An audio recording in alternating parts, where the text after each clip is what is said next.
마가복음 제63강 마가복음 14장 1절에서 11절까지의 말씀입니다. 본문을 읽습니다. 이틀이 지나면 유교절과 무교절이라 대제사장들과 서기관들이 예수를 흉계로 잡아 죽일 방도를 구하며 이르되 밀란이 날까 하노니 명절에는 하지 말자 하더라. 예수께서 베다니 나병 환자 시몬의 집에서 식사하실 때에 한 여자가 매우 값진 향유 곧 순전한 나드 한 옥합을 가지고 와서 그 옥합을 깨뜨려 예수의 머리에 부으니 어떤 사람들이 화를 내어 서로 말하되 어찌하여 이 향유를 허비하는가? 이 향유를 300데나리온 이상에 팔아 가난한 자들에게 줄 수 있었겠도다 하며 그 여자를 책망하는지라. 예수께서 이르시되 가만두라. 너희가 어찌하여 그를 괴롭게 하느냐? 그가 내게 좋은 일을 하였느니라. 가난한 자들은 항상 너희와 함께 있으니 아무 때라도 원하는 대로 도울 수 있거니와 나는 너희와 항상 함께 있지 아니하리라. 그는 힘을 다하여 내 몸에 향유를 부어 내 장례를 미리 준비하였느니라. 내가 진실로 너희에게 이르노니 온 천하에 어디서든지 복음이 전파되는 곳에는 이 여자가 행한 일도 말하여 그를 기억하리라 하시니라. 12 중에 하나인 가룟 유다가 예수를 넘겨주려고 대제사장들에게 가매 그들이 듣고 기뻐하여 돈을 주기로 약속하니 유다가 예수를 어떻게 넘겨줄까 하고 그 기회를 찾더라. 예수님께서 나병을 고쳐주셨던 시몬이라는 사람의 집에서 시몬과 함께 식사를 하고 있을 때의 일입니다. 한 여자가 찾아와서 자기가 가지고 있는 값비싼 향유 한 옥합을 다 깨뜨려서 예수님의 발에 붓고 자기의 머리카락으로 그 발을 씻겨드렸습니다. 이 여자는 요한복음 12장에 보면 누구인지 그 이름이 나와 있는데 마리아라고 했습니다. 마리아는 베다니에서 예수님께서 죽은 자를 살려주셨던 나사로의 동생입니다. 마리아가 자기가 그동안 아끼고 아껴서 모아뒀던 향유 한 옥합을 다 가지고 와서 깨뜨려서 예수님의 발을 씻겨드렸습니다. 이 모습을 보고 있던 사람들 중에 굉장히 당황해서 화를 낸 사람이 있었습니다.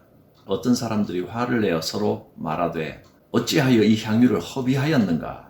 이 향유를 300데나리온에 팔아 가난한 사람들에게 줄 수도 있었겠도다 하였도다 했습니다.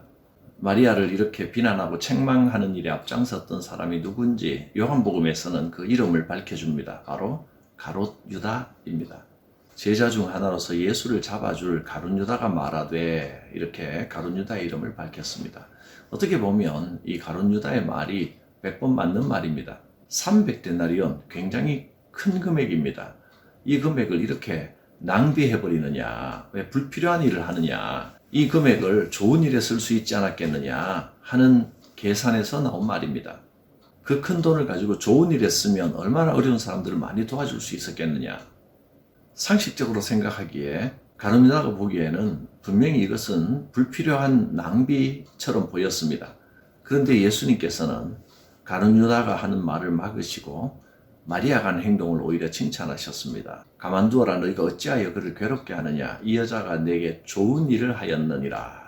좋은 일을 하였다고 했습니다.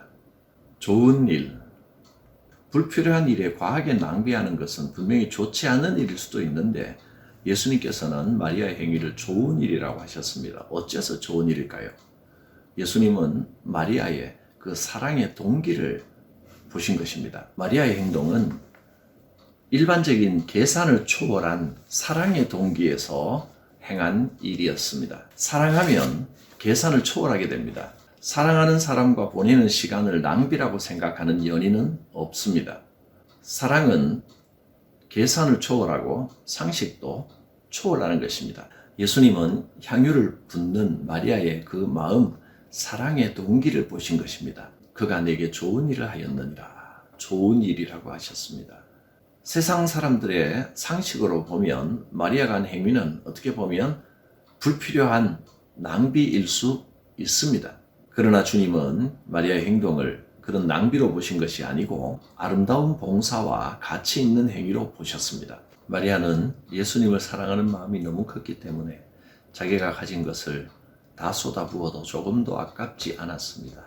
어떻게 보면 정말 불필요한 낭비일 수 있습니다. 그러나 마리아의 마음은 세상 계산과 가치를 떠나서 자기가 가진 모든 것을 예수님께 드리고 싶은 뜨거운 열정이 있었습니다. 그래서 가룟 유다는 이것을 더 귀한 일에 잘 쓰지 왜 이렇게 낭비하느냐 하고 나무랐던 것입니다. 겉보기에는 가룟 유다가 참 열심이고 또 매사에 철저했습니다. 그렇지만 가룟 유다는 이렇게 세상적인 계산을 하기 시작하면서 주님에 대한 시선이 흐려지고 잘못되기 시작했습니다. 세상적인 계산만 하고 살아가면 만족할 틈이 없습니다. 늘 불만과 불평이 보입니다. 가룟 유다는 그 향유를 팔면 300데나리온이나 될 것이라고 하는 수치의 계산에만 몰두해 있었습니다. 마리아의 주님을 향한 그 아름다운 헌신을 수치로만 계산하고 있었던 것입니다. 은혜 지향적인 삶과 계산 지향적인 삶이 있습니다. 참된 헌신은 은혜 지향적인 삶에서 옵니다. 우리는 은혜를 생각하고 은혜를 바라보며 살아가야 합니다. 은혜 지향적인 삶을 살아갈 때 참된 기쁨과 만족이 있습니다. 계산만 하다 보면 남의 것이 더 커 보이고 내가 받은 것은 자꾸 작아 보이고 내가 한 행동은 더 크고 귀해 보이고 남이 한 것은 작아 보이게 마련입니다. 그런 어리석은 수치로만 계산을 하고 살아가면 인생은 행복할 틈이 없습니다. 우리의 사고방식과 방향이 은혜 지향적이고 영적으로 변해야 합니다. 처음에는 은혜의 감격을 가지고 믿음 생활을 시작했으면서도 시간이 지나면서 어느 사이에 세월이 좀 지나면 자기 기준대로 자기 생각대로만 판단하려고 하는 습성이 우리 인간들에게 있습니다. 언제나 은혜를 새롭게 하고 영적으로 새로워져야 합니다. 합리적이고 이성적이고 객관적으로 잘 판단한 것 같지만 그것이 곧 가룟 유다의 판단 방법이었습니다. 계산지향적으로 변해버렸던 것입니다. 마리아가 예수님께 옥합을 부어드린 것, 그것은 어떤 계산으로도 수치로도 해석할 수 없습니다. 오직 주님을 향한 마리아의 뜨거운 사랑의 동기로만 해석할 수 있는 것입니다. 참된 신앙은 계산지향적인 합리적인 데 있는 것이 아니고 주님을 향한 진정한 헌신에 있습니다. 진정한 믿음은 계산이 아니라 사랑입니다. 예수님께서는 가룟 유다의 합리적이고 계산적인 방법을 거부하셨습니다. 오히려 자신의 희생과 죽음을 통하여 승리를 거두시는 역설적인 방법을 선택하셨습니다. 그것이 우리 주님의 방법입니다. 신앙의 모든 것을 세상의 상식과 계산으로 판단할 수 없습니다. 주님을 향한 진정한 헌신과 사랑의 동기가 있어야 합니다. 그것이 주님이 우리에게 보여주신 사랑이요, 우리 주님이 몸소 실천하신 희생과 헌신의 방법입니다. 은혜 지향적으로 헌신을 따라 살아가는 믿음의 삶이 되시기를 바랍니다. 기도합니다.